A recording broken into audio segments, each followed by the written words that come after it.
नमस्कार, स्वागत है आप सबों का केवी स्टूडियो के खास कार्यक्रम कहता बेगूसराय बढ़ता बेगूसराय में। मैं हूं गौरव कुमार पाठक। आज हमारे इस स्टूडियो में खास कार्यक्रम नई शिक्षा नीति पर चर्चा के लिए हमारे साथ हैं छात्र संघ अध्यक्ष जीडी कॉलेज पुरुषोत्तम कुमार, एनएसयूआई के पूर्व महासचिव और प्रवक्ता अभिषेक झा और इशू वत्स जो एआईएसएफ के प्रवक्ता हैं। आज हम तीनों मेहमानों के साथ चर्चा करेंगे नई शिक्षा नीति पर। इसके क्या मकसद है, इसमें क्या बदलाव हुए हैं और क्या ये बदलाव आने वाले समय में हमारी शिक्षा के उद्देश्य को पूरा करने में सफल होंगे। आइए आप सब इस चर्चा में शामिल होते हैं। और नमस्कार आप सबों का केवी स्टूडियो के खास कार्यक्रम में। नमस्कार आपका भी स्वागत करते हैं हम पुरुषोत्तम कुमार, छात्र संघ अध्यक्ष जीडी कॉलेज। बहुत बहुत आभार सर आपका कि आपने हमारे स्टूडियो के लिए समय निकाला। और हमारे दूसरे जो मेहमान हैं इशू वत्स, उनका भी बहुत बहुत आभार। ये एआईएसएफ के प्रवक्ता हैं। और हमारे तीसरे मेहमान हैं आज अभिषेक झा, प्रवक्ता एनएसयूआई और पूर्व महासचिव भी हैं। आपका भी बहुत बहुत आभार। आपका भी बहुत बहुत आभार। शुरुआत हम जो है पुरुषोत्तम से ही करना चाहेंगे। पुरुषोत्तम जी, नई शिक्षा नीति जो 34 वर्षों के बाद भारत में शिक्षा में बदलाव के लिए लाया गया है, तो हम चाहेंगे इसके संदर्भ में अपने विचार दें। मैं आपके चैनल के माध्यम से यह बताना चाहता हूं कि 34 वर्षों बाद जो नई शिक्षा नीति आई है, इस शिक्षा नीति के जो मुख्य उद्देश्य है वह है India centric education policy, Bharat केंद्रित शिक्षा नीति होनी चाहिए। क्योंकि अभी भी मैं अपने देश में देखता हूं कि मैकाले की कुछ संतान अभी भी हैं हमारे देश में जो चाहते हैं कि अंग्रेजी जो शिक्षा की पद्धति थी, और मुझे मैकाले की संतान से दिक्कत नहीं है। दिक्कत हम लोग को इस बात से है कि उनका जो विचार था, मैकाले शिक्षा नीति के अंतर्गत एक स्टेटमेंट कहा जाता है, इतिहास में वह बात बहुत ऊंचे तरीके से उठाया जाता है। उनका ही कहना था कि पूरे भारत के जितने भी पुस्तक हैं शुरू से लेकर के आज तक, उसको एक तरफ रख दिया जाए और इंग्लैंड की लाइब्रेरी का एक तख्ता अगर एक तरफ रख दिया जाए तो इंग्लैंड की लाइब्रेरी का तख्ता ऊंचा होगा और भारत का पूरा जो साहित्य ग्रंथ है वो नीचे हो जाएगा। इस विचार को मानने वाले जो भारत में हैं, उनके विचार को हटाने के लिए इंडिया सेंट्रिक एजुकेशन पॉलिसी लाई गई है। हम यहाँ आपको रोकना चाहेंगे। हम इशू वत्स को देख रहे हैं कि मुस्कुरा रहे हैं। इशू वत्स, इन्होंने भी एक बात कही कि मैकाले की शिक्षा व्यवस्था को मानने वाले भारत में बहुत सारे लोग हैं और ये जो नई शिक्षा नीति आई है उसके खिलाफ है। क्या कहेंगे इस पर आप? जी, सबसे पहले मैं अपनी बातों को शुरू करूं इससे पहले मैं आज रघुवंश बाबू का महान समाजवादी नेता थे बिहार के, उनका निधन हो गया है। मैं सबसे पहले अपनी ओर से उन्हें नमन करता हूं, श्रद्धांजलि अर्पित करता हूं। दोस्तों, आज के दौर में मैं सबसे पहले केवी स्टूडियो के जितने भी दर्शक हैं मैं उन्हें नमन करता हूं, उन्हें प्रणाम करता हूं। और विशेष रूप से मैं धन्यवाद ज्ञापित करता हूं डॉक्टर राहुल और उनके जो जितनी टीम के लोग हैं, डॉक्टर रोशन और उनके टीम के जितने भी लोग हैं उन्हें, कि आज के दौर में जब हमारा देश है उसका 65% हमारा युवा वर्ग है, और उसके मुद्दे को, उसके जो मूल मुद्दे हैं उस मुद्दे पर डिबेट करवाने का, उस मुद्दे पर बहस करवाने का। क्योंकि आज जो हमारा युवा वर्ग है आज किसी दूसरे मुद्दे पर डिबेट कर रहा है जो उसका असली मुद्दा नहीं है। जो हमारा असली मुद्दा है वो है शिक्षा, स्वास्थ्य और हमारा जो देश का विकास है उस पर हमें बहस करने की जरूरत है। मगर हम बहस कहीं और कर रहे हैं। पूरा देश एक या दो लोग के पीछे व्यस्त है, तो हमें उसमें नहीं पड़ के अपने मुद्दे पर बात करने की जरूरत है। तो अभी हमारे साथी कह रहे थे कि मैकाले की शिक्षा व्यवस्था को मानने वाले हमारे देशों में बहुत ज्यादा है। जी, तो मैं ये कह रहा हूँ कि मैकाले की शिक्षा व्यवस्था मानने वाले कहाँ लोग हैं। अब मैकाले की शिक्षा व्यवस्था को जो मानते थे वो इंग्लैंड चले गए। अभी तो आपकी सरकार 6 साल से है। 6 साल से आप कहाँ अंग्रेजी को हायर एजुकेशन से खत्म कर दिए? खत्म कर दीजिए। बीए, एमए और जो है लोग उच्च शिक्षा जो प्राप्त करते हैं वो अंग्रेजी में अभी भी लोगों को मिल रहा है। आपकी सरकार 6 साल से यहाँ हम आपको रोकना चाहेंगे कि अंग्रेजी को खत्म कैसे किया जा सकता है? इंग्लिश ग्लोबल लैंग्वेज है, क्यों खत्म किया जाए इंग्लिश? नहीं, अभी तो ये कह रहे हैं कि क्लास 8 तक तो जो है हम जो है अंग्रेजी में थी, स्थानीय क्षेत्रीय भाषा में लोगों को पढ़ाएंगे। तो कह रहे हैं, जब आप जानिए कि बिहार के जो लोग हैं, मैं भी बिहार से पढ़ा हूँ, हिंदी से पढ़ा हूँ, 10th तक जो है हमको फ्री दिया जाता है। भाई तुम अंग्रेजी में फेल भी करो कोई दिक्कत नहीं है, चलो पास करते जाएंगे। और उसके बाद जब स्नातक इंटर करते हैं, इंटर के बाद जब स्नातक में एकाएक पूरे अंग्रेजी आ जाता है तो वहाँ पे बिहार के जो स्टूडेंट है वो पिछड़ जाते हैं। और मैं आज तक अपनी सच्चाई बता रहा हूँ, मैं आज तक अंग्रेजी में पिछड़ा हुआ हूँ और मैं मास्टर का स्टूडेंट हूँ, मैं हिस्ट्री से एमए कर रहा हूँ। मुझे आज भी अंग्रेजी में दिक्कत होता है और इसके लिए मैं पूरे सरकार को और पूरे सिस्टम को जिम्मेदार। नई शिक्षा नीति में तो अंग्रेजी को एक सब्जेक्ट के रूप में दिया जा रहा है। शिक्षा नीति ने तो ये इसी समस्या को तो दूर किया जा रहा है। नई शिक्षा नीति में दरअसल ये है कि आपको कहा गया है कि क्लास 8 तक जो है आप अपने क्षेत्रीय भाषा में पढ़िए। नहीं, 1 to 5 प्राथमिक शिक्षा जो है वो आपकी जो है मातृभाषा है, स्थानीय भाषा, उसमें नहीं, 5वीं से 8वीं तक आप जो है 5वीं से 8वीं तक देख लीजिएगा। 5वीं से 8वीं तक जो है आप, इसके बाद सरकार विचार करेगी या तो 5वें में या तो 8वें में जाके अंग्रेजी, मतलब स्थानीय जो भाषा है, क्षेत्रीय लैंग्वेज है, मान लीजिए मैं केरला से हूँ तो मलयालम, या तमिलनाडु से हूँ तेलुगु, या जो है आंध्रा से हूँ तो उसका अलग अलग लैंग्वेज, जैसे बिहार से हूँ, मिथिला क्षेत्र से हूँ, मैथिली। नई शिक्षा नीति में मैं आपको स्पष्ट कर दूं, नई शिक्षा नीति में ऐसी बात है कि आपको एक मुख्य भाषा के अलावे आपको एक दूसरा जो भाषा है, दो द्विभाषीय सूत्र जो है आपके लिए है, ये आपको एक भाषा चुनना होगा। अच्छा। नई शिक्षा नीति में ये बात कही गई है। आपको एक स्थानीय भाषा तो आपकी है जहां पर आपको प्राथमिक शिक्षा उसी भाषा में मिलेगी।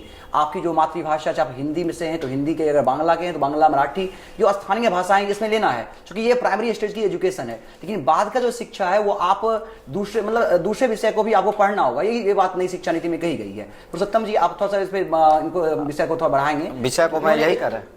मुझे लगता है कि जो बात इन्होंने कहा ये आधी अधूरी जानकारी पर आधारित थी।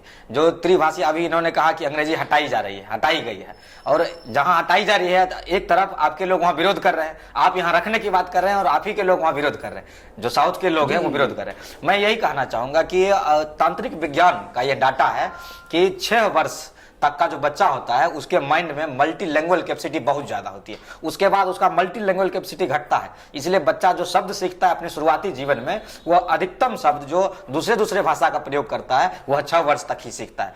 इसलिए 3 वर्ष के बाद ही, अभी नई शिक्षा नीति में यह लाया गया कि 3 वर्ष के बाद ही बच्चा MHRD में रजिस्टर्ड हो जाएगा। अभी मैं MHRD यूज कर रहा हूं, लेकिन MHRD अब उसका नाम नहीं रहेगा, उसका नाम अब शिक्षा मंत्रालय हो जाएगा 3 वर्ष के बाद ही। और 3 से 6 वर्ष के बीच उसे जब मल्टी लिंगुअल सिस्टम से एजुकेशन दिया जाएगा, उसी समय से उसका चाइल्ड केयर होगा, तो उसका डेवलपमेंट थोड़ा ज्यादा होगा। इसीलिए कहा गया है कि एक भाषा आप अपना रखिए जो है, और उसके बाद क्षेत्रीय भाषा। उसमें यह भी कहा गया है कि जो बच्चा, चूंकि कोई भी टाइप का पढ़ाई हो, एजुकेशन हो, यदि उसमें कंप्रिहेंसिबिलिटी नहीं रहती है, बोधगम्यता नहीं रहती है, यानी पढ़ाया जा रहा है आप समझ नहीं रहे। अभी भी हमारे जो यहाँ CBSE के बहुत सारे स्कूल ICSE के समझ नहीं आ रहा है, तो अगर बोधगम्य है वो भाषा जो आप यहाँ घर में यूज कर रहे हैं, वो बोधगम्य आपके लिए, आप उसे आत्मसात करते हैं, तो वो उस भाषा में आपको शिक्षा देने का, प्राथमिक शिक्षा देने का एक प्रश्न था यहाँ पर। पुरुषोत्तम जी, हमसे ये जानना चाहेंगे आपसे, इनका एक प्रश्न था कि स्टार्टिंग में बच्चा अगर अंग्रेजी सीखेगा नहीं तो बाद में फिर उसको अंग्रेजी में जो आएगा तो उसको बहुत परेशानी होगी। अच्छा, नई शिक्षा नीति का कौन सा पैरा ये बताता है कि अंग्रेजी नहीं पढ़ाना है? क्योंकि इन्होंने कहा कि अब इन्होंने कहा तो ये कहिए जाने कहां से ये लाए हैं। 8 तक जो मेरे पास पूरी ड्राफ्ट है उसका। अपनी मातृभाषा में, क्षेत्रीय भाषा जो भी हो उसमें पढ़ेंगे। मतलब अंग्रेजी में मान लीजिए कि हमको जो है क्लास 8 तक जो है अंग्रेजी में हमको नहीं पढ़ना है। जैसे गणित पढ़ रहे हैं तो गणित में जैसे हम लोग पढ़ते हैं कि पहले का करी तब करी भागा सकल गुणा तब जोड़ घटावा, ये हिंदी में फार्मूला सीखते हैं। और यही जो इंग्लिश मीडियम के विद्यार्थी वो इंग्लिश में सीखते हैं। तो ये चीज है कि जब उनका अंग्रेजी में बचपन से ही उसका अंग्रेजी जो होता है मजा आ जाता है, एकदम कंप्लीट हो जाता है, तो आगे जाके हायर एजुकेशन में जो है। अभिषेक जी का जो है जुड़ना चाहूंगा अभिषेक जी से।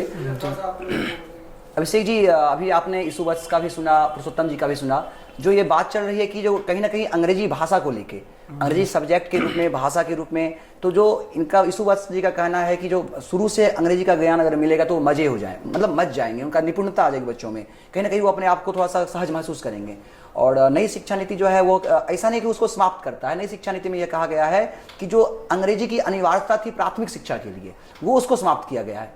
ये 1 to 5 के लिए जो उसकी अनिवार्यता थी, इसमें एक स्थानीय भाषा को विकल्प के रूप में दिया गया है, मातृभाषा को दिया गया है कि बच्चे प्राथमिक शिक्षा जो है स्थानीय भाषा या मातृभाषा में लेंगे। पुरुषोत्तम जी ने उसको समर्थन भी किया और नई शिक्षा नीति पे उन्होंने अपने विचार रखे। आप क्या कहेंगे इस पर? देखिए, सबसे पहले मैं KBS स्टूडियो का डॉक्टर रोशन सर का धन्यवाद ज्ञापन करता हूं कि अभी जो देश की सबसे बड़ी जो अभी नई शिक्षा नीति आई है उस पर डिबेट करवा रही है। तो उनको सर को पहले बहुत बहुत धन्यवाद कि इस तरह का आपने सोचे कि बेगूसराय में शिक्षा नीति उनमें क्या अच्छाई है और क्या खामियां है, उसको लेके डिबेट करा है। उनके डॉक्टर रोशन सर और आपका बहुत बहुत धन्यवाद। और जैसे कि आपने ये नई शिक्षा नीति जो आई है, तो नई शिक्षा नीति और पहले जो शिक्षा नीति थी उसमें सिर्फ एक चीज़ अभी अच्छाई हुआ है कि HRD मिनिस्ट्री का नाम बदल कर एजुकेशन मिनिस्ट्री, हाँ, सिर्फ नाम बदला गया है, सब कुछ वही है। पूरा अभी जो नई शिक्षा नीति है वो पुराने बोझ से तली हुई शिक्षा नीति है। मैं बताना चाहता हूं कि अभी आपने बोला कि नई शिक्षा नीति में कहा गया है कि पुरानी जो नर्सरी से लेकर 5 तक जो बच्चे हैं एक तरफ आंगनबाड़ी गांव में आंगनबाड़ी से पढ़ेंगे और एक प्री प्राइमरी एजुकेशन पढ़ेंगे। तो आप जो नई शिक्षा नीति में आपने बात किया कि एक समान शिक्षा हम पूरे देश में लाएंगे, तो आंगनबाड़ी का बच्चा पढ़ के और प्री प्राइमरी जो प्राइवेट स्कूल का बच्चा पढ़ेगा तो दोनों एक समान शिक्षा कैसे होगी? तो इस पर जो नई शिक्षा नीति में आई है, ये सिर्फ अपने आप को ये मतलब शो कर रही है, सपना दिखा रही है कि हमने नई शिक्षा नीति में ये किया। अभी 6% जीडीपी की बात हुई है कि जो भी अभी आपके इस प्रश्न का लेंगे, पहले एक प्रश्न का उत्तर जवाब देना चाहते हैं पुरुषोत्तम जी। पुरुषोत्तम जी, अभी इन्होंने जो कहा कि जो नई शिक्षा नीति में एक आंगनवाड़ी की शिक्षा है, फिर ये नर्सरी टू 5 की जो शिक्षा है, जो प्री प्राइमरी फाउंडेशन स्टेज का जो शिक्षा है, तो कहीं ना कहीं दोनों की जो तालमेल है वो दूर दूर तक ये एक समान नहीं दिखता। तो फिर एक समान शिक्षा की जो बात की जा रही है वो कैसे सामने होगा? पर मैं इनके दो बात का जवाब दे दूं। पहला, इन्होंने कहा कि केवल नाम बदला गया है। सबसे जो मेजर चेंज आया है उसमें मैं आपको बताना चाहता हूं, क्योंकि अभिषेक जी इकोनॉमिक्स के स्टूडेंट रहे हैं और इकोनॉमिक्स में खर्च और निवेश दोनों में अंतर होता है। खर्च अलग चीज है, निवेश अलग चीज है। आज तक जो 1968 में जब पहला बार Kothari commission education report submit की थी, तो उसी समय से ये लोग बहस करते आ रहे हैं कि जीडीपी का 6% खर्च, जीडीपी का 6% खर्च। और ये जो शिक्षा नीति आई है, इन्होंने कहा खर्च नहीं, हम निवेश उसको मानते हैं। ये बहुत बड़ा अंतर है। वो खर्च का मतलब से हम कुछ नहीं। लेकिन आपने कानून कहाँ बनाया? अच्छा, सिर्फ अभिषेक जी, हम आपसे आपको भी ये कहना चाहेंगे, जैसे पुरुषोत्तम जी ने भी कहा कि जो हमारा जो पहला नई शिक्षा नीति जो था 1968 में जो लागू हुआ था, उसी में ये जीडीपी में कहा गया था कि जीडीपी का 6% बिल्कुल खर्च हो। वो तो 1966 से बाद में जो भी सरकार आई, कोई भी सरकार इसी नहीं, किसी ने भी उस पर नहीं किया, किसी ने भी नहीं किया। आपने भी तो कहा ही है ना, आपने कानून किधर बनाया? इसका अगर 6% के लिए अगर आप नहीं, मैं पक्ष नहीं, मतलब मैं ये बताना चाहता हूँ कि अगर सरकार ने कहा कि 6% जीडीपी खर्च करना होगा, राज्य सरकार और केंद्र सरकार दोनों मिलकर हर राज्य को, ये चर्चा तो नई शिक्षा नीति में हो रही है। हाँ, जो 1966 से कोठारी कमीशन के समय से लिखती हुई आ रही है शिक्षा नीति में कि जीडीपी का 6% यूज होना चाहिए, लेकिन यूज कितना हो रहा है?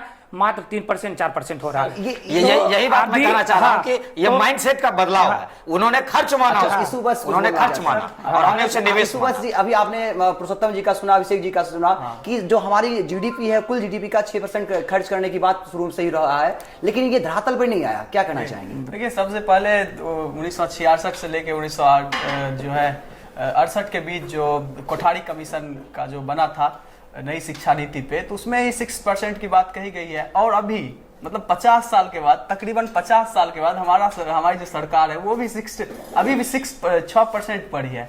और जो है आप ये जान लीजिए कि मतलब इतने साल के बाद आप जो अभी तो किसी पहले 3% ही था ना, इससे पहले तो 3% था ना, तो 3% तो 6% की बात हो रही है। परसेंट से नहीं है, बात इन्होंने भी किया। जब 50 साल से आप बैठे रहे तो क्या किया? 6% क्यों नहीं हुआ? तो आपने भी किधर किया 6%? मैंने तो ये कहा, अभी तो कहा 6% की बात। मैं भी तो बात कर रहा हूँ। कोठारी कमीशन के समय से ही आ रहा है कि बोलते, इसके लिए कानून किधर बनाया? मेरा कंटिन्यू।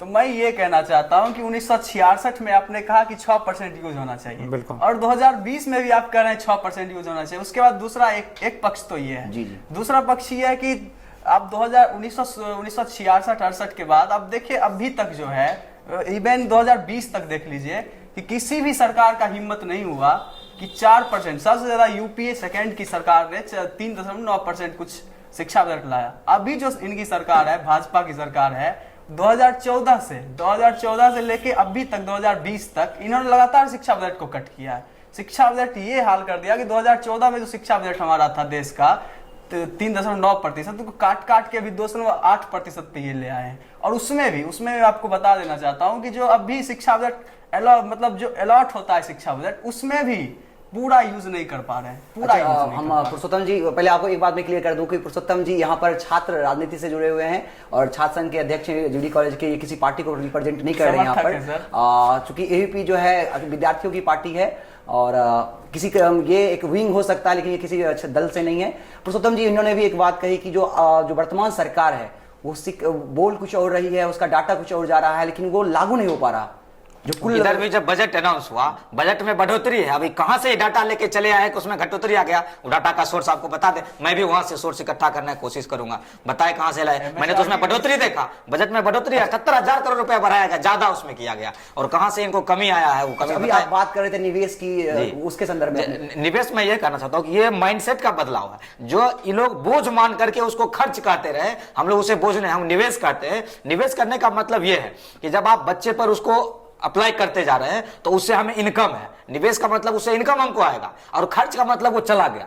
खर्च दूसरा चीज है, निवेश दूसरा चीज है। बड़ा बदलाव ये है मेजर। उसके बाद जो चेंजिंग आया है, जिस पर ये लोग बात ही नहीं कर रहे हैं, पहले 10th क्लास तक जो था वही RTE के अंदर आता था, राइट टू एजुकेशन। अब 12th तक राइट टू एजुकेशन के अंदर आ रहा है, लेकिन इस पर कोई नहीं बोलता है। अच्छा, कहीं नहीं कोई बोलता है। इसको ठीक किया जाए। 2000 ये जो है 2019 में ही राइट टू एजुकेशन जो है उसके तहत जो है धारा अनुच्छेद 21 के कॉम में सबको गुणवत्तापूर्ण और शिक्षा देने की बात हुई थी। ये आपने जो बात कही राइट टू एजुकेशन की जो है 2009 में आया था, नहीं, राइट टू एजुकेशन में जोड़ा गया जोड़ा। और जो 21 एक की बात कर रहे हैं, प्राथमिक शिक्षा का अधिकार, उसमें ये बात थी कि 6 साल से लेकर 14 साल के बच्चों तक को निःशुल्क शिक्षा दी जाएगी, जिसको नई शिक्षा नीति में बढ़ाया गया है। और 3 साल से लेकर 18 साल तक के बच्चे को निःशुल्क शिक्षा देने की व्यवस्था की गई है। नई शिक्षा नीति का ये पॉलिसी जो आया है। 12 तक अनिवार्य शिक्षा था, 12 तक अनिवार्य। वहां पर तो सब 6 to 14 एज, अभी 18 साल नई शिक्षा नीति में जो शिक्षा नीति में। अच्छा, जो इनका जो ये कहना है, इसको किस नजर से देखते हैं आप? इस पर क्या विचार देंगे आप? मतलब ये जो कह रहे हैं शिक्षा निवेश, देखिए शिक्षा जो है ये कोई बिजनेस नहीं है। शिक्षा किसी भी देश या किसी भी देश के जो नागरिक हैं उनके निर्माण का मूलभूत चीज है, और इसको हर सरकार के प्राथमिकता में होना चाहिए। जो भी सरकार आती है वो सरकार आपको नहीं लगता कि जो नई शिक्षा नीति है ये इसके लिए आगे बढ़ रही है? मुझे तो ऐसा नहीं लगता। आप नई शिक्षा नीति में पहली बार ऐसा किया गया है, आज तक तो किसी ने नहीं कहा। 34 वर्षों के बाद। और देखिए, किसी देश की विधि व्यवस्था को बदलना है, किसी देश में अगर बदलाव लाना है तो सबसे पहले उसकी शिक्षा नीति को बदलना होता है, शिक्षा विस्तार करना होता है। तो मैं आपसे ये जानना चाहूंगा कि ओवरऑल आप देखते हैं नई शिक्षा नीति को, तो उसमें आपको क्या दिक्कतें हैं, क्या नजर आती है? सबसे पहले किसी भी सरकार के मतलब जो आगे आने वाला कार्य है उसका जब हम उसके बारे में जब सोचते हैं तो उसके वर्तमान और पिछले कार्यों का भी हम एनालिसिस करते हैं। अब जब देखिएगा भाजपा का 2014 का मैनिफेस्टो उठा के देख लीजिए। सवाल भाजपा से नहीं है, नहीं। सवाल हम देखिए, ये नई शिक्षा नीति जो है, नई शिक्षा नीति जो आई है, ये कस्तूरी रंगन की कमेटी बनाई गई है, और वो बहुत बड़े विद्वान है, ठीक है। और उन विद्वानों, संपूर्ण भारत में सर्वेक्षण हुआ, बहुत सारे विद्वानों के विचार लिए गए, और शिक्षाविदों के विचार को मिलाकर ये कमेटी बनी और ये नई शिक्षा नीति आई है। आप ऐसा, हमें ऐसा लग रहा है कि कहीं ना कहीं मतलब राजनीति से ओतप्रोत होने के कारण हम लोग भाजपा को लेकर कर रहे हैं। ये नई शिक्षा नीति भाजपा की नहीं है, भाजपा ने इसको घोषणा किया है, क्योंकि उसमें केंद्र में उसकी सरकार है। तो मैं चाहूंगा कि नई शिक्षा नीति के संदर्भ में आपको जो दिक्कतें हैं उस पर बात रखें। हाँ, वही मैं कह रहा हूँ कि आप जब सरकार के पिछले कार्यों का एनालिसिस कीजिएगा तो उसमें पता चलेगा जो अभी वर्तमान सरकार है उसने जितने भी वादे किए थे 2014 से पहले, उसमें से एक भी वादा इन्होंने पूरा नहीं किया। हम नई शिक्षा नीति पर उसी तरह से नई शिक्षा नीति जो है, मुझे जो लगता है वो सिर्फ कागज पे दब बन के रह उसके लिए आप बताएंगे ना कि आप सिर्फ अपने बातों को कुछ तो देंगे ना प्रमाण कि कहाँ दिक्कत है। हाँ, मैं यहाँ पे बताना चाहता हूँ कि नई शिक्षा नीति में एक अभी किया गया है, नई शिक्षा नीति में पॉइंट है कि मैट्रिक में जो बोर्ड एग्जाम होगा उसको ईजी किया जाएगा, मैट्रिक बोर्ड में। लेकिन जो हमारे आप अमेरिका में देख लीजिए, अमेरिका यूनिवर्सिटी या रूस का या जापान का जो भी यूनिवर्सिटी है, वहाँ पर बोर्ड का प्रेशर नहीं रहता है, बोर्ड एग्जाम का प्रेशर नहीं रहता, बोर्ड एग्जाम होता ही नहीं है। वहाँ पर क्या होता है कि छात्रों का प्रोग्रेस रिपोर्ट देखा जाता है कि हर मंथली आप एजुकेशन में आप बोर्ड का जो प्रेशर है छात्रों के ऊपर वो तो आप हटा ही नहीं रहे हैं। आप नई शिक्षा नीति में आप वही जो पुरानी शिक्षा नीति है उसी को आगे बढ़ा रहे हैं कि आप मैट्रिक में बोर्ड का ईजी कीजिएगा। उसके बाद क्या होगा, बच्चा 12th में जाने के लिए फिर एक एग्जाम देगा, उसके बाद एग्जाम देने के बाद अदर व्यवसाय के लिए जो कोर्स करना पड़ेगा उसके लिए एक आपका यूनिवर्सिटी जो कमेटी बनेगी वो एक अलग एग्जाम लेगी। तो बच्चा जो है एग्जाम के प्रेशर से बहुत से तला हुआ ही रहेगा, लेकिन उसमें ग्रोथ जो होना चाहिए छात्रों में वो तो नहीं होगा। मुख्य बात जो है, मुख्य बात जब आप बिना एग्जाम की बात कर रहे हैं, कुछ एग्जाम की बात नहीं कर रहा हूं, 10th एग्जाम नहीं होना चाहिए, नहीं होना चाहिए, मैं ये बोल रहा हूँ कि बोर्ड का एग्जाम जो हो रहा है तो आप प्रोग्रेस रिपोर्ट आप देख लीजिए कोई भी अदर यूनिवर्सिटी में कि हर मंथली एग्जाम होता है और महीने के हिसाब से जो लास्ट में जो एग्जाम होता है वो बोर्ड का इतना प्रेशर नहीं रहता है कि उनको फेल कर दिया जाएगा। ये कह रहे हैं कि वहां पर जो अन्य देशों में जो डेवलप कंट्री हैं वो उसको खंड खंड में बांट के एग्जाम लेते हैं। हाँ, तो नई शिक्षा नीति में जो ये जो कह रहे हैं, पहले आप इसको डिफेंस कीजिए फिर हम बात करेंगे। मैं यही कहना चाहूंगा कि नई शिक्षा नीति में केवल ये कहा गया कि 8 से 8 के बाद और 12th, इस बीच में जो 10th का एग्जाम था उस 10th के एग्जाम को ढीला किया। चूंकि मैं यह मान करके चलता हूं और वर्तमान की सरकार भी यह मान करके चलती है कि जब पढ़ाई होती है इवेल्युएशन उसका जरूरी है। इवेल्युएशन करने का अपना अपना तरीका है। तो कोई 3 मंथ पे करते हैं, मोस्टली तो हम देखते हैं हमारे देश में, चाहे वो सीबीएसई के स्कूल हो या बिहार बोर्ड के स्कूल हो, 3 महीने पे शाब्दिक परीक्षा होती है, 6 महीने का भी होता है और 12 महीने पर भी होता है, ईयरली। उसमें ईयरली जो एग्जाम है उसको नई शिक्षा नीति में केवल थोड़ा 10th वाले का वहां पर लूज किया गया। बाकी फिर 12th में तो उसी लेवल का एग्जाम है जैसे अभी है। तो जहां तक बोझ घटाने की बात रही तो मैं तो मानता ही नहीं हूं और सरकार भी नहीं मानती है कि ये एग्जाम लेना कोई बोझ है। छात्रों पर बोझ नहीं है। उन्होंने 1 वर्ष में या 3 महीने में या 6 महीने में क्या किया, क्या पढ़ा, उसका एक इवेल्युएशन है। बिना इवेल्युएशन के हम कैसे ये जाने उनका प्रोग्रेस रिपोर्ट, वही तो इवेल्युएशन क्या है। उसको फिर तो 11th सेमेस्टर तो किया ही है सरकार ने, 12th में ना किया। 12th में तो ऐसे भी हम लोग जब एक बार तो फाइनल एग्जाम होना है, क्योंकि उसके बाद बहुत बड़ा चेंजिंग है 12th के बाद। अभी जैसे हम लोग ग्रेजुएशन के बाद अपने सेक्टर का चूज करते थे कि अब हमें शिक्षा के क्षेत्र से जुड़ना है तो बीएड करें या इंजीनियरिंग के क्षेत्र में जाना है या और कहीं जाना है, अब 12th के बाद ही उसको ऐड कर दिया गया। सीधा कहा है कि 4 वर्षीय कोर्स करेगा बच्चा, जिसमें से उसका 2 वर्ष, क्योंकि अभी 3 वर्ष होता है ग्रेजुएशन और 2 वर्ष होता है उसके बाद बीएड करे या और कोई डिग्री करे, तो उसे 4 वर्ष में कर दिया गया कि 2 वर्ष अपना ग्रेजुएशन का डिग्री लेगा, उसी 2 वर्ष में यदि शिक्षा क्षेत्र से जुड़ना चाहता है, चाहे वो टीचर बने, प्रोफेसर बने, तो उसमें वो करेगा। क्योंकि क्लस्टर ऑफ एजुकेशन जब बनाया गया तो ऊपर के इंस्टीट्यूट्स को 3 कैटेगरी में बांटा गया। सबसे ऊपर की जो कैटेगरी है उसमें बोला गया है कि रिसर्च इंस्टीट्यूट बनाया जाएगा, रिसर्च इंस्टीट्यूट, जिसमें से 1 वर्ष में आने वाले 20 वर्षों के दौरान उसमें 5,000 से 25,000 स्टूडेंट होंगे और ऐसा इंस्टीट्यूट पूरे डिस्ट्रिक्ट में 1 होगा,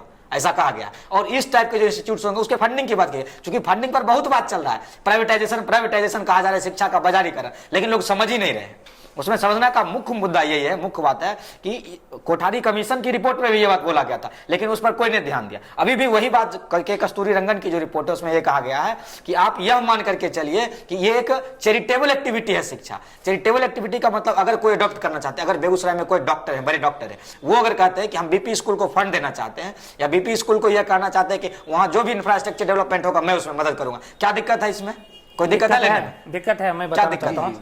इस पर इन्होंने बोला कि ग्रेजुएशन होता है वो 4 साल के होगा, उसमें 1 साल का डिप्लोमा होगा और उसके बाद अगर कोई बीएड करना चाहता है तो अगर मैं ग्रेजुएशन करके अगर पढ़ाई छोड़ के आगे जाना चाहता हूँ, फिर मैं 2 साल के बाद पढ़ाई करने आता हूँ तो वो 1 साल का डिग्री का महत्व रहेगा। ठीक है, आपकी बात यहाँ पर है। तो इस बात पे मैं ये रखना चाहता हूँ कि जो अदर यूनिवर्सिटी हमारे देश में आएंगे, आपने क्या बोला कि पूरे देश में सभी यूनिवर्सिटी को मर्ज करेंगे, एक यूनिवर्सिटी करेंगे, वहाँ पे सभी कोर्स ऐसा नहीं है, सभी कोर्स की पढ़ाई होगी, ऐसा नहीं सभी कोर्स की जितनी भी यूनिवर्सिटी है उसमें सभी कोर्स के जो भी पहले से रिपोर्ट देखना चाहिए। रिपोर्ट हमारे देश के की बात को पूरा सुन लिया, मेरा बात पहले सुन लिया कि आपने कहा है कि जितने भी यूनिवर्सिटी हैं उनमें सभी कोर्सों की पढ़ाई होगी। चाहे अगर अभी जैसे अपने देश में IIT कॉलेज है, ट्रिपल IIT है, इंजीनियरिंग कॉलेज है, तो जो IIT कॉलेज है उसको आप बोलेंगे कि उसको फिल्म मेकर बनाओ। IIT कॉलेज में जो इंजीनियरिंग के छात्र निकलता है वहां पर आप बोलेंगे कि फिल्म मेकर के लिए कोर्स करो। उसके बाद जो इंजीनियरिंग के कॉलेज है, जो मेडिकल IMA है कॉलेज, उसमें आप बोलेंगे कि कृषि कल्चर की पढ़ाई करवाओ। तो जो हमारा देश में एक रेपो यूनिवर्सिटी बना हुआ है, जो इतने सालों में एक यूनिवर्सिटी कायम हुआ है, उसको आप बर्बाद कर रहे हैं, बर्बाद करने पे तुले हुए हैं। क्योंकि वहाँ पर आप अगर IIT जो कॉलेज है वो अगर फिल्मी का एक्टिंग का कोर्स कराएगा, कल्चर का कोर्स कराएगा, तो उसकी क्या रेपो रहेगी? वो कैसे वो आगे में ये कर सकते? एक बात और पॉइंट रखना चाहता हूँ, एक और पॉइंट कि जो अदर यूनिवर्सिटी जो आएंगे हमारे देश में, जो बाहर के जो आएंगे अमेरिका से या जो जहाँ से आएंगे, तो यूनिवर्सिटी आएंगे, उनका एक अलग एजुकेशन डिपार्टमेंट होगा, वो अपने टीचर के, तो जो हमारा जो कल्चर होगा, हमारा जो रहन सहन होगा, जो पढ़ाई का हो, वो जितना अभी हम लोग चल रहे हैं उससे डायरेक्ट फीस डबल हो जाएगा। उस पर सरकार बात नहीं कर रही है कि फंडिंग किस तरह से आएगा, फंडिंग सरकार कहाँ से देगी, फंडिंग का रिपोर्ट सरकार नहीं कर रही है, लेकिन सरकार एक सपना दिखा रही है कि ये सब काम करेंगे, लेकिन इस पे कानून नहीं बना रहे।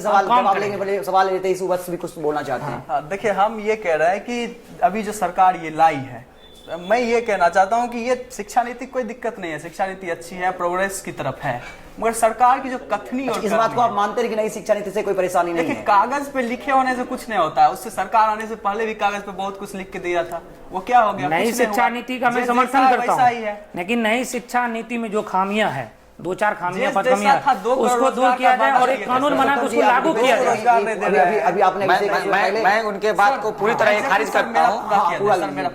सर कागज पे लिखने से कुछ नहीं होता है, सरकार आने से पहले कागज पे बहुत कुछ लिख दिया था सरकार ने, 15 लाख आएगा, 2 करोड़ रोजगार मिलेगा। सर ये तो 60 साल से लिखा जा रहा है कागज पर, 60 वर्ष से लिखा जा रहा है, अभी भी तो वही अभी किया 60 वर्ष से लिखा। मैं उस इम्प्लीमेंटेशन का जवाब देना चाहता हूँ। अब इम्प्लीमेंटेशन कैसे हो रहा है ये सुनिए। अरे आपने उस पर क्या कानून बनाया? वही बात तो मैं बताना चाह रहा हूँ, वही बात सुनिए, वही बात सुनिए। सर मेरा पूरा हम आपकी बात सुनेंगे, सर, मेरा पूरा करने के अवसर मिलेंगे। हम आपको बता दें कि 15 करोड़ आएंगे, 15 लाख आएंगे। देखिए हर पार्टी आती है, उसके चुनावी घोषणे होते हैं, ये अलग मुद्दा है। हमारी मुद्दा यहाँ पर है कि नई शिक्षा नीति में आपको क्या दिक्कत है वो सर बताइए। मैं ये कह रहा हूँ कि वो तो आता है, हम ये कह रहा हूँ कि सरकार जो वर्तमान सरकार जो सरकार लाई है न्यू एजुकेशन पॉलिसी, उसका नेचर आप देखें तो कागज पे कुछ और करती है, जमीन पे कुछ और करती है। तो उसी तरह ये जो नई शिक्षा नीति है, कागज पे कुछ है, कागज पे बहुत अच्छा है। कस्तूरी रंगन साहब जो है महान वैज्ञानिक रहे हैं, इसरो के चेयरमैन रहे हैं, उनका मैं बहुत सम्मान करता हूं, उन्होंने बहुत अच्छी शिक्षा नीति बना के दी है, कोई दिक्कत नहीं है इसमें। दिक्कत ये है कि सरकार इसको कितना फॉलो करती है, सरकार इसको कितना इंप्लीमेंट करती है, दिक्कत ये है सर। अभी मैं आपको बता दूं कि हमारे देश में आज भी 1,05,000 ऐसे स्कूल हैं जहां पे सिर्फ 1 कमरा और 1 शिक्षक है। अब वैसे स्कूल में जब आप जो है ये शिक्षा नीति लेके आ रहे हैं, आज 2014 से आप कहाँ नहीं 6 साल में शिक्षा नीति बदल दिए थे। दोनों हमारे प्रवक्ता अभिषेक जी का भी आपने सुना, इसुवत्स का भी सुना, दोनों का डिफेंस कीजिए। सबसे पहला बात मैं उनके बात का जवाब देता हूं, फिर इनके बात का जवाब दूंगा। उन्होंने, मैं इस बात को पूरी तरह खारिज करता हूं कि पूरे देश के लिए एक यूनिवर्सिटीज होगी। ये जो कस्तूरी रंगन कमेटी है पूरे देश में जब घूमी तो उन्होंने कहा कि हमारे देश में लगभग उच्च शिक्षा के 40,000 इंस्टीट्यूट्स हैं और उस 40,000 इंस्टीट्यूट्स में 40% इंस्टीट्यूट्स ऐसे हैं जो केवल एक कोर्स रन करते हैं, एक कोर्स रन करते हैं। क्योंकि हम लोग ये कह रहे हैं कि अभी भी बात चला कि कहां से फंड आएगा, कहां से फंड आएगा। हम ये नहीं देख पा रहे हैं कि जहां ज्यादा खर्च हो रहा है वहां उतना नहीं खर्च होगा, कम खर्च में वहां उतना अच्छा एजुकेशन मिल जाएगा। उसके लिए सरकार की क्या है कि वहां पर मल्टीलैंग्वेज कोर्स चलाए जाएंगे। ऐसा नहीं है कि हम उन पर थोप देंगे, वो कहेंगे कि हाँ मेरे यहाँ सिस्टम है, आप वहाँ मल्टीलैंग्वेज कोर्स चलाइए। क्योंकि इन्होंने कहा कि आईआईटी कॉलेज की बात की, यदि आईआईटी कॉलेज चाहेगा कि मेरा एक ब्रांच खुल जाए, इसी में हमारे पास इंफ्रास्ट्रक्चर है जहां पर हम फिल्म मेकिंग का काम चला सकते हैं, तो वो चला सकते हैं। उन्हें रोड मैप आपका किधर है? इसका आप किसको इसी बात के लिए फिर एक नई बात, राष्ट्रीय शिक्षा आयोग पहली बार स्वतंत्र भारत के इतिहास में पहली बार राष्ट्रीय शिक्षा आयोग बनाने की बात कही है। और उसके लिए कस्तूरी रंगन कमेटी ने ये कहा, साफ साफ कह दिया कि उसमें जो एजुकेशन बैकग्राउंड के लोग होंगे वही हेड होंगे। क्योंकि इसका इम्प्लीमेंटेशन सरकार की तरफ से होती है, तो प्राइम मिनिस्टर और कुछ जो स्टेट्स है उसके एजुकेशन मिनिस्टर भी इसके मेंबर होंगे। ये बात कहा गया है। एक्चुअल में जो ये शिक्षा नीति है ये कब इंप्लीमेंट होगा, कितने दिनों में इंप्लीमेंट, इसका कोई डाटा नहीं है। पूरा डाटा तैयार है, सब कुछ ओपन मार्केट में पब्लिक के बीच है, सब कुछ पब्लिक डोमेन में है। बजाप्ता कस्तूरी रंगन कमेटी की रिपोर्ट में यह बात लिखा हुआ है कि 20 वर्षों में मेरा ये टारगेट है। इनके पास सब कुछ लिखा हुआ है, सब कुछ लिखा हुआ है। देखिए पढ़िए, मैं सजेशन देता हूँ, पढ़िए पूरी ड्राफ्ट पढ़िए, पूरी ड्राफ्ट पढ़िए, पूरी ड्राफ्ट पढ़िए, ड्राफ्ट पढ़िए। उसमें टारगेट सेट है कि आने वाले 20 वर्ष में, जैसे टारगेट ही तो जैसे उसमें हम नहीं कर रहे। कस्तूरी रंगन कमेटी की रिपोर्ट ये बता रही है कि आपको इस इंस्टीट्यूशन को फाउंड करने में, इंडिया में इस टाइप के एजुकेशन पूरे इंडिया में सेट करने के लिए आपको 20 वर्ष लगेगा। अभिषेक जी से कुछ सवाल मिलते हैं। मैं बताना चाहता हूँ इसुबस जी जो नई शिक्षा नीति आई है, जो अभी 277 या 260 पेज का जो अभी जारी किया गया है, 160 का जो भी हो, तो उसको जो है एचआरडी मिनिस्टर जो होते हैं वो अपने वेबसाइट पर अभी तक नहीं डाले हैं। वो सिर्फ एक प्रेस कॉन्फ्रेंस के माध्यम से एक पेपर पे दिखाया गया है सपना कि ये सब हम लागू करेंगे। दूसरी बात पॉइंट यहाँ पर है कि नई शिक्षा नीति से हमको प्रॉब्लम तभी हुआ जब आप हमारे जो सरकारी स्कूल है, हमारे सरकारी स्कूल में जो 280 लाख जो टीचर हैं जो हमारे स्कूल में है, उनको किस तरह से आप प्रोग्रेस करें, उनके लिए क्या आपने उनको ट्रेनिंग के लिए एक सेंटर ओपन किया है? नहीं, आप बात कर रहे हैं कि एजुकेशन जो गांव से बच्चा पढ़ेंगे, जो उन्हीं से वो टीचर निकल के आएंगे और उन्हीं को ग्रोथ पड़ेगा। लेकिन हमारे पास जो टीचर है, एक मिनट मैं बताना चाहता हूँ, जो हमारे पास टीचर हैं, अभी शिक्षक हैं, उनको नई शिक्षा नीति में किस तरह से आगे वो बच्चे को प्रोग्रेस करे, उस पर आप बात नहीं कर रहे हैं। दूसरी बात है कि हमारे पास जो सरकारी स्कूल की व्यवस्था है, जो हमारे देश में पहले यूजीसी व्यवस्था देखती थी, यूजीसी कि सरकारी स्कूल में चेयर व्यवस्था है कि नहीं, बेंच है कि नहीं, या बाथरूम की है या चापाकल है कि नहीं, वो नहीं यूजीसी के अंदर आती थी, विश्वविद्यालय को देखती थी, विश्वविद्यालय देखते हैं। लेकिन अभी क्या है नई शिक्षा नीति में कि आप सरकारी स्कूल के संस्था पर बात नहीं कर रहे हैं। सरकारी स्कूल जो लचर व्यवस्था है वो लचर ही रहेगी। आप प्राइवेटकरण कर रहे हैं, प्राइवेटीकरण के तरफ जा रहे हैं नई शिक्षा नीति में, तो उसमें तो जी ठीक है। आपने कहा यूजीसी को जो खत्म करने की बात कही गई है, बिल्कुल यूजीसी को आप खत्म कर रहे हैं। हम उस पर जवाब लेंगे आपसे। हम पहले ऋषु से सवाल ले लेते हैं। सर देखिए, एजुकेशन जो न्यू एजुकेशन पॉलिसी है, मैं फिर कह रहा हूँ कि उसमें कोई दिक्कत नहीं है, बहुत सारी अच्छी बातें हैं और बहुत सारी बातें सुधार के योग्य भी है सर। बहुत सारे सुधार की बातें योग्य, जैसे आप कह रहे हैं कि क्लास 6 या 8 तक जो है आप अपने क्षेत्रीय भाषा में पढ़ सकते हैं। सरकार ने ये बनाने से पहले, लिखने से पहले कुछ सोचा था कि नहीं सोचा? जैसे दिल्ली जैसे महानगर है, सरकार ये नहीं लिखा है, कस्तूरी रंगन कमेटी ने लिख के दिया है, सरकार ने नहीं लिखा। हम आपको लिमिट से मैं बार-बार इसी को स्पष्ट कर रहा हूं कि ये नई शिक्षा नीति विद्वान द्वारा तैयार की गई है, सरकार ने इसको इम्प्लीमेंट किया, घोषणा किया गया है। अब कस्तूरी रंगन साहब का ये शिक्षा नीति नहीं, अब सरकार की शिक्षा नीति है। मैं ये कह रहा हूँ सरकार ने इसको पास कर दिया। ये सरकार, मुझे लगता है अच्छी बात है कि आप कस्तूरी रंगन कमेटी और उनके मेधा पर आपने प्रश्न खड़ा किया है, अच्छी बात है। आपको लगता है कि नहीं वो जो पूरे देश से रिपोर्ट लिए उनके रिपोर्ट में खामी है, क्योंकि उनके बात पे मुहर लगाया गया सरकार के द्वारा, सरकार ने अपने मन से उसमें नहीं घुसे रहा। सरकार ने जो लागू किया है वो बिना पढ़े हुए तो लागू नहीं करेगी, कंटिन्यू करने दिया जाए। हम ये कह रहे हैं कि आप जैसे दिल्ली जैसे महानगर हैं जहां विभिन्न क्षेत्रीय भाषा के लोग हैं, एक स्कूल में हमको लगता है 20, 25, 30 क्षेत्रीय भाषा के लोग आ जाएंगे। आप कैसे पढ़ाइएगा उसको बताइए। तो आपके पास इंफ्रास्ट्रक्चर नहीं है, टीचर नहीं है, आपके पास रूम नहीं है।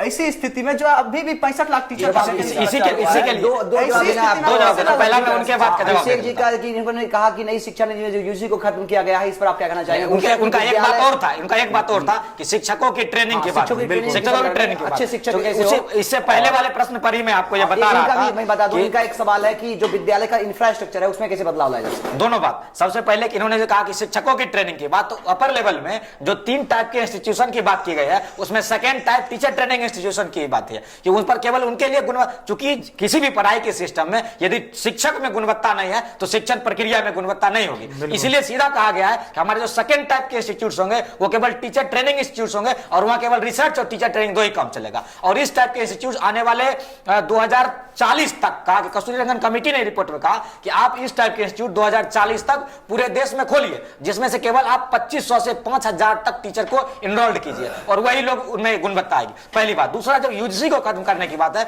अभी तक यूजीसी क्या करती थी, वो कैलकुलेशन कर करके सरकार को देती थी, वो भी हायर इंस्टीट्यूट्स की। प्राइमरी स्कूल, मिडिल स्कूल तो उसके अंदर आता नहीं है, हाई स्कूल तो आता नहीं है, केवल हायर इंस्टीट्यूट्स आते थे और वो उनके लिए फंड डेवलप करता। बाद में तो पिछले सरकार ही उन्होंने रूसा के अंदर उस चीज को दे दिया फंड, तो अब रूसा अलॉट करती थी और उसमें कहा गया कि रूसा में चूंकि शिक्षा क्षेत्र से जुड़े हुए लोग नहीं रहते हैं, उसमें नहीं रहते थे, उसमें पॉलिटिकल बैकग्राउंड के लोग रहते हैं, मिनिस्टर रहते थे। तब कहा कि नहीं, जब राष्ट्रीय शिक्षा आयोग बनेगा तो उसमें एजुकेशन बैकग्राउंड के लोग रहेंगे, क्योंकि पॉलिटिकल सपोर्ट उसमें चाहिए, काम तो सरकार करेगी, इंप्लीमेंटेशन के लिए प्राइम मिनिस्टर और स्टेट के एजुकेशन मिनिस्टर उसमें रहेंगे। पहली बात ये थी। दूसरा, इन्होंने कहा कि फंडिंग कहां से आएगा।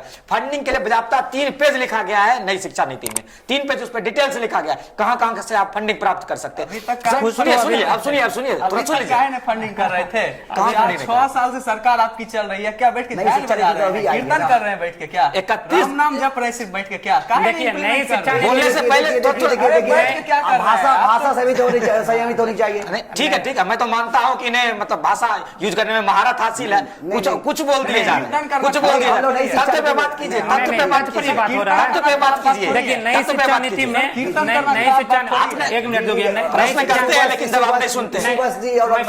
जवाब सुन लिया जाए। प्रश्न किए लेकिन जवाब नहीं सुने। नई शिक्षा नीति में कहा गया है, आपसे लेंगे पहले उधर पूरा जवाब। एक मिनट मेरा भी जवाब सुन नई शिक्षा नीति में जो कहा गया अभी कि नर्सरी से लेकर 12वीं तक शिक्षा फ्री करेंगे। फ्री कब करेंगे इसके बारे में आगे सोचेंगे। तो ये बात नहीं कहा गया कि आगे सोचेंगे। लिखा हुआ है, नहीं लिखा हुआ आप है। अभी ये निकालिए, कहीं नहीं मोबाइल के लिखा। साथ निकालिए। लिखिए, ड्राफ्ट आपके पास में होगा, आपके पास में ड्राफ्ट होगा। देखिए, आगे इसके बारे में हम नई सोचेंगे। शिक्षा नीति का जो लाइन है उस पर हाँ, ध्यान दीजिएगा। नहीं, होगी होगी, हाँ। होगी लेकिन होनी है, लेकिन कैसे कोई होगी नहीं ये उस कह रहा है पर नहीं बात किया गया है। ये आगे तक इनके हम विचार का बात, इनके विचार का बात कैसे है। आप फ्री होगी करेंगे, क्योंकि उसका कस्तूरी तैयारी नहीं है आपका। कस्तूरी रंगन कमेटी जो रिपोर्ट दी है, उन्होंने उस रिपोर्ट में लिख दिया। कस्तूरी रंगन सुनिए, बहुत ज्यादा लिख के दिए थे, उसको छांट के छांट निकाला के दिया गया। आपने, वही तो निकाला। रंगन तो तो बहुत सुनिए, ज्यादा लिख के दिए थे सुनिए, आपका। सुनिए तो कस्तूरी जवाब रंगन तो के- सुनिए, कस्तूरी धैर्य रंगन रखिए, के साथ जवाब बोल सुनने का रहे हैं। धैर्य रखिए, धैर्य रखिए। कस्तूरी रंगन कमेटी ने अपने रिपोर्ट में लिख के दिया कि अब तक जो भारत की जो पिछले परिदृश्य रहा है, इस परिदृश्य को देखते हुए यह कहा जा रहा है कि आप 2040 से पहले कंप्लीट इसका इंप्लीमेंटेशन नहीं कर सकते हैं। 2040 तक आप ऐसे 20,000 इंस्टीट्यूट्स फाउंड कर सकते हैं, जो सेकंड बी ग्रेड का जो इंस्टीट्यूट्स है, ऐसे आप 30,000 इंस्टीट्यूट्स फाउंड करेंगे। उन्होंने साफ साफ कहा है। फंडिंग की इन्होंने बात की, लेकिन जवाब नहीं सुना। फंडिंग के लिए उन्होंने 7 पेज लिखा है, और उस जब 7 पेज में देखिएगा, उन्होंने कहा सबसे जो मुख्य है कि सरकार देगी। दूसरी बात उन्होंने कहा कि जो लोकल बॉडीज है, वहां के बॉडीज, चाहे आप मान चलिए एल्यूमिनी है, वो के उस इंस्टीट्यूट के एल्यूमिनी, दिल्ली यूनिवर्सिटी और जेएनयू यूनिवर्सिटी में एक बार मैं और इस बात पर चर्चा किया था, दोनों में डिफरेंस बजट का कहां आता है। दिल्ली यूनिवर्सिटी में लगभग लाख करोड़ रुपया वहां के एल्यूमिनी देते हैं, एल्यूमिनी देते हैं। तो ये सुनिए, सुन लीजिए, एक लाइन और सुनिए। तो उस स्कूल से जो एल्यूमिनी निकलेंगे वो अपना चाहे तो वो दे सकते हैं। दूसरा, जब क्लस्टर ऑफ इंस्टीट्यूट्स बनेगा तो उस क्लस्टर ऑफ इंस्टीट्यूट्स में जो कॉमन फैसिलिटी होगा, अगर मान चलिए बेगूसराय के बीपी स्कूल को कोई सुविधा नहीं मिल रही है और उस क्लस्टर में वो है जहां एमआरजेडी है, तो एमआरजेडी का कॉमन फैसिलिटी बीपी स्कूल को भी मिल जाएगा बिना पैसा के, बिना पैसा के। ये बात कहा गया। तीसरा है कि वहां के जो भी कोई समाज सेवी है, उन्होंने सीधा से कहा सीएसआर को डायरेक्ट उससे जोड़ दीजिए, जो कॉर्पोरेट सोशल रिस्पॉन्सिबिलिटी लगता है, चाहे बिजनेस हो, डॉक्टर, इंजीनियर हो, किन पर भी, तो उसको डायरेक्ट अपने स्कूल से जोड़ दीजिए, वो स्कूल के लिए जाएगा पैसा। उन्होंने साफ साफ लिख दिया कितना परसेंट जाएगा, सब लिखा हुआ उसमें, लेकिन चूंकि ये पढ़े नहीं, अच्छा, बिना पढ़े इसमें बोलते रहे। सर अब देखिए, शिक्षा जो है, शिक्षा किसी भी, मतलब हमारा देश है, हमारा संविधान है, वो कहता है कि हम एक लाभकारी स्टेट है, फेथफुल स्टेट है, जनता को लाभ देते हैं डायरेक्ट। और शिक्षा जो है हमारे देश का लाभकारी स्टेट नहीं है, कल्याणकारी स्टेट कहा गया, वेलफेयर स्टेट, दोनों में अंतर है। ये बहुत लाभकारी और कल्याणकारी दोनों में अंतर है। लाभ कौन होगा कि कुछ वही तो अलग है, दोनों अलग है। कल्याणकारी, जनता को कल्याण कल्याणकारी। करने वाले, ठीक है, वही थोड़ा शब्द का अच्छा, ठीक है, ठीक है, ठीक है, बोलिए। तो वो कल्याणकारी स्टेट हमारा है। और कल्याणकारी स्टेट में ये क्या कह रहे हैं कि शिक्षा बजट जो है फलाने जो है उद्योगपति देंगे देंगे नहीं। अब मैं ये आपसे सुन लीजिए सर, सुन लीजिए। सरकार जो है, जो अभी सरकार शिक्षा नीति लाई है, मैं ये कह रहा हूँ 6 साल से सरकार है, उसका दिन देख लीजिए ना। शिक्षा बजट लगातार कट हुआ है 2020 तक। 2020 तक आपने 1% शिक्षा बजट नहीं बढ़ाया, और आज कह रहे हैं कि ये कर देंगे, वो कर देंगे। ये क्या है? मैं ये कह रहा हूँ। अच्छा, अंत में हम खत्म करने से पहले हम सवाल लेना चाहेंगे आपसे कुछ। देखिए, नई शिक्षा नीति पे कुछ नई शिक्षा नीति पे मैं बताना चाहता हूँ कि नई शिक्षा नीति में बहुत चीज बातें हैं जो अच्छी बात है, मैं मानता हूँ अच्छी बात है। लेकिन अभी नई शिक्षा नीति जो बनाया गया है, वो नई शिक्षा नीति एक भविष्य को आईना दिखा रही है। वर्तमान में जो हमारा शिक्षा नीति है, उस पर ठीक करने का कुछ भी प्रयास नहीं किया गया है। नई शिक्षा नीति में बताया गया है कि 4 तरह का एनजीओ होंगे जो स्कूल क्या काम कर रहा है उसको एक जांच करें, मूल्यांकन करेंगे, एक एग्जाम डिपार्टमेंट लेंगे, एक वो स्कूल का रख रखाव व्यवस्था तो ठीक करेंगे, और एक फंडिंग की व्यवस्था करेंगे। 4 तरह के एनजीओ रहेंगे। तो 4 तरह के जो एनजीओ रहेंगे वो आपस में टकराएंगे कि वो अगर मूल्यांकन करते हैं स्कूल का सही व्यवस्था है, और तो दूसरी फंडिंग आपने ज़्यादा क्यों दे दिया, कि अगर स्कूल की व्यवस्था खराब था तो फंडिंग क्यों दे दिया। तो ये जो ये एजुकेशन जो किया गया है नई शिक्षा नीति में, तो कहीं ना कहीं ना विधि व्यवस्था में समन्वय नहीं, हाँ, समन्वय नहीं है, क्योंकि हम जो है भविष्य के बारे में सोच रहे हैं, लेकिन वर्तमान में जो हमारा स्कूल की सरकारी स्कूल का जो व्यवस्था है, सरकारी स्कूल कैसे मजबूत हो, सरकारी स्कूल को हुई क्यों ना मैं बेहतर व्यवस्था देकर सरकारी स्कूल को बच्चे को पढ़ाऊं, क्योंकि जैसे ही हमारे बाहर से यूनिवर्सिटी आएंगे तो प्राइवेटकरण होगा, शिक्षा प्राइवेट। तो शिक्षा जो हमारा अभी जो हम लोग पढ़ते थे गाँव में, जो 1 to 5 या 10 तक इंग्लिश नहीं भी पढ़े हैं, 10 के बाद भी हम लोग इंग्लिश पढ़ के आगे बढ़ते हैं। ऐसा नहीं है कि 10 तक इंग्लिश अगर नहीं पढ़े हैं तो आगे हम इंग्लिश नहीं सीख सकते हैं। तो अगर नई शिक्षा नीति में ऐसा होता कि नहीं, आपको नर्सरी से ही आपको इंग्लिश कंपलसरी किया जाता, तो एक अच्छा नई माहौल शिक्षा नीति रहता। से खत्म कहाँ किया? हाँ। नई शिक्षा नीति से खत्म नहीं किया। लेकिन आपने खत्म नहीं किया, लेकिन आपने वही पुरानी बोझ जो है नई शिक्षा नीति मातृभाषा में कहा है प्राइमरी, और ये बात नहीं, इनका कहना हुआ इंग्लिश को कंपलसरी कीजिए, कंपलसरी। इसीलिए तो मैं कहा, इंग्लिश को कंपलसरी। मैं आपको यहाँ के एक लिए प्राथमिक शिक्षा की जो बात कही, बड़े बड़े विद्वानों ने, यहाँ तक कि राष्ट्रपिता महात्मा गांधी ने भी कहा था कि बच्चों का जो प्राथमिक शिक्षा है वो मातृभाषा होना चाहिए। मैं ठीक है, और अंग्रेजी हमारी मातृभाषा नहीं है। शिक्षा की बात अंग्रेजी की थी, देखिए, हम यहाँ से गांधी जी स्वदेशी शिक्षा की जिससे आपको नफरत है, जिससे आपको नफरत है, जिससे आपको नफरत है, इसीलिए उन्होंने कहा अंग्रेजी को आप करें कंपलसरी, अंग्रेजी को कंपलसरी, किसी को नहीं बुलाया जा रहा है, यूनिवर्सिटी को नहीं बुलाया जा रहा है। जी, अभिषेक जी ने जो बात कही स्वदेशी शिक्षा के संदर्भ में, अंग्रेजी के संदर्भ में, वही उसी पे आ रहा हूं। गांधी जी ने स्वदेशी भाषा का प्रयोग करने का किया, तो उन्होंने कहा था कि अंग्रेजी को हम अपनी भाषा में ट्रांसलेट करें, हम उसको, उसके जो अंदर जो ज्ञान है उसको अपनी भाषा में लें, उसे समझें। उन्होंने ये नहीं कहा था कि हम अपने आप की पश्चिमी सभ्यता को अपने आप आत्मसात कर लें। और नई शिक्षा नीति में 1 to 5 तक जो प्राइमरी एजुकेशन है, नर्सरी टू 5 तक, उसको जो है मातृभाषा स्थानीय भाषा में है। हम चाहेंगे आप, लेकिन यहाँ पर मैं कहना चाहूंगा कि उन्होंने बोला कि 1 to 5 प्राथमिक भाषा रहेगी, ठीक है, लेकिन यहाँ पर वो शिक्षा नीति में 2 रंग किया गया है। 2 रंग क्या किया गया है कि एक तो आप आंगनबाड़ी से बच्चों को पढ़ाएंगे, ठीक है, और एक प्री प्राइमरी स्कूल में बच्चा पढ़ेंगे। तो आप जो समान शिक्षा की बात कर रहे हैं कि देश में एक शिक्षा नीति आई है जो समान देगी, तो आंगनबाड़ी का बच्चा पढ़ा हुआ और प्री प्राइमरी स्कूल का बच्चा पढ़ा हुआ, दोनों का शिक्षा एक जैसा चाइल्ड के डेवलपमेंट के लिए केवल प्री प्राइमरी की बात की गई है, नहीं, आंगनबाड़ी की बात कही, आप पढ़िए। चाइल्ड के डेवलपमेंट प्री प्राइमरी में है, चाइल्ड के डेवलपमेंट नहीं, आंगनबाड़ी के बच्चे भी पढ़ेंगे। राज्य सरकार आंगनबाड़ी चला रही है, राज्य सरकार चला रही है। केंद्र सरकार ने जो कहा, उन्होंने कहा हम चाइल्ड केयर इंस्टीट्यूट खोलेंगे, तो चाइल्ड केयर इंस्टीट्यूट आंगनबाड़ी कहाँ आया? उसके यहाँ आंगनबाड़ी आया, चूंकि बिहार सरकार चला रही, बिहार अपना जान ले, वो तो बिहार की बात है, नहीं, बिहार की बात नहीं, पूरे इंडिया की बात हो रहा है, बिहार की बात नहीं, पूरे इंडिया में सरकार आंगनबाड़ी की बात ही नहीं की। उन्होंने कहा हम child care development institute, child care development आगे भी हम लोग फिर से इस पर चर्चा करेंगे, अन्य दूसरे दिन में हमारी चर्चा होगी, फिर अलग अलग विषय होंगे। ठीक है, आपने बहुत बहुत समय दिया हमारे स्टूडियो को, बहुत बहुत आभार आप तीनों का, बहुत बहुत स्वागत। लास्ट कमेंट और एक सुझाव सर मेरा ये था। अच्छा ठीक है, हम एक कमेंट्स लास्ट राजेश भैया खत्म करने से पहले इनका एक सुझाव ले लेते हैं। हाँ। ठीक है, हम इस बात से चाहेंगे कि ये जो नई शिक्षा नीति पे हम लोगों ने चर्चा किया, आप पूरे मतलब कम शब्दों में नई शिक्षा नीति में कैसे बदलाव हो, क्या कहना चाहेंगे? सर देखिए, सबसे पहले जो छात्र समुदाय देश के हैं, जो नौजवान समुदाय है, वो इस सरकार से ठगा हुआ महसूस कर रहा है, क्योंकि सरकार ने कुछ वादा किया था और कुछ पूरा नहीं किया है। तो हमें जो है, जो वर्तमान सरकार, उसकी कथनी पे विश्वास नहीं हो रहा है। वो इसलिए नहीं हो रहा, सरकार कुछ कहा था, कर कुछ हो रहा है। तो ये जो शिक्षा नीति है, मैं पहले भी कर चुका हूँ। अच्छा, अभी आपने कहा कथनी और करनी में, फिर हम आपसे जवाब लेंगे पुस्तकों से। हम अभिषेक जी से जानना चाहेंगे चलते चलते कि नई शिक्षा नीति पर सर अंत में आप क्या कहना चाहेंगे? देखिए, नई शिक्षा नीति में जो अभी कानून जो अभी लाया गया है, नई शिक्षा नीति पूरे देश में, इस पर मैं ये बात करना चाहता हूँ, नई शिक्षा नीति में कुछ बात जो है वो अच्छी बात है, वर्तमान वो भविष्य के लिए अच्छी बात है, लेकिन नई शिक्षा नीति में कहीं से भी रोड मैप तैयार नहीं किया गया कि इसको हम किस तरह से लागू करेंगे। हमारे पास जो टीचर हैं, शिक्षक हैं, उसको इम्प्लीमेंट कैसे करेंगे, उनको कैसे ट्रेनिंग देंगे, कैसा एजुकेशन सेंटर खोलेंगे। 2 लाइन शब्द कीजिए एकदम और शॉर्ट में कर दें, शॉर्ट में एकदम संक्षेप में एक दे दें। तो नई शिक्षा नीति में मैं बात करना चाहता हूं कि सरकार एक कानून देश में लाए, जो राज्य सरकार और केंद्र सरकार दोनों मिलकर एक कंपलसरी रूप से कि शिक्षा बजट में 6% उनको यूज करना ही होगा, इस तरह से देश में कानून लाए और एक रोड मैप तैयार करे शिक्षा नीति का। और जो प्राइवेटकरण हो रहा है देश में, उसको खत्म किया जाए और सरकारी जो हमारा संस्था है उसको मजबूत करने पर सरकार जोर दे। अभी आपने दोनों का आपने सुना, पहले मैं इनके बात का जवाब दे दूं, पहले मैं इनके बात का जवाब दे दूं। कमेंट वही जवाब ही है।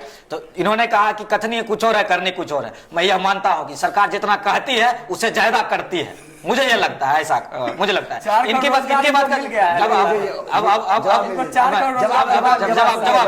जाए। एक कमेंट दीजिए सिर्फ। उनको लगता है 4 जवाब ही 2 प्रश्न आप जवाब भी देंगे। आप 2 प्रश्न है इसका जो उत्तर अच्छा, जवाब देंगे तो मैं इनके प्रश्न का यह जवाब था कि जितना सरकार कहती है उससे ज्यादा कर रही है मुझे। और दूसरा इन्होंने जो कहा कि प्राइवेटकरण की बात है, कहीं से प्राइवेटाइजेशन का कोई सवाल ही नहीं है। और जो यह बात कर रहे हैं, जो देश में यह विमर्श छेड़ना चाहते हैं कि प्राइवेटाइजेशन है, उन्हें इस बात की समझ नहीं है। ये कोठारी का ये कस्तूरी रंगन कमेटी की रिपोर्ट में ये बात लिखा हुआ है। बहुत बहुत धन्यवाद आप समूह का, आपने अपने व्यस्त समय से निकाल कर हमारे केवी स्टूडियो को समय दिया। बहुत बहुत आभार आप समूह का, बहुत बहुत धन्यवाद। नमस्कार, मैं पुरुषोत्तम कुमार, छात्र संघ अध्यक्ष जीडी कॉलेज बेगूसराय के प्रतिभाशाली, लोकप्रिय, समाजसेवी, खेल प्रेमी, कला तथा प्रत्येक क्षेत्र के सफल व्यक्ति का साक्षात्कार देखने के लिए आप जुड़े हमारे फेसबुक पेज कहता बेगूसराय बढ़ता Begusarai. Like, comment and share. नमस्ते, मैं ईशु बेगूसराय का एक छात्र हूं। कहता बेगूसराय बढ़ता बेगूसराय कार्यक्रम को देखने के लिए सब्सक्राइब करें हमारा YouTube channel stars of Begusarai. नमस्कार, मैं अभिषेक झा, युवा नेता, छात्र नेता बेगूसराय। मैं बात कर रहा हूं डॉक्टर रोशन सर का, जो बेगूसराय में एक बहुत बढ़िया काम कर रहे हैं। बेगूसराय के प्रतिभाशाली, लोकप्रिय, समाजसेवी, खेल प्रेमी तथा प्रत्येक क्षेत्र में व्यक्ति जो साक्षात्कार देखने के लिए जुड़े हुए हैं, उनका फेसबुक ग्रुप है कहता बेगूसराय बढ़ता बेगूसराय। उस फेसबुक पेज को आप लाइक करें, कमेंट करें, शेयर करें और अधिक से अधिक जो गांव में गरीब तबके के छात्र हैं उन तक ये पेज को पहुंचाए, जो अपनी बात को इतने बड़े स्टेज पर आके, जो बिहार का एक बहुत बड़ा केवी स्टूडियो बना है पेज, जो कोई भी आना चाहते हैं इस पेज पर आप इस स्टूडियो में आकर अपना इंटरव्यू दें और अपने समाज के लिए बदलने में, बदलाव लाने में एक अहम भूमिका निभाएं।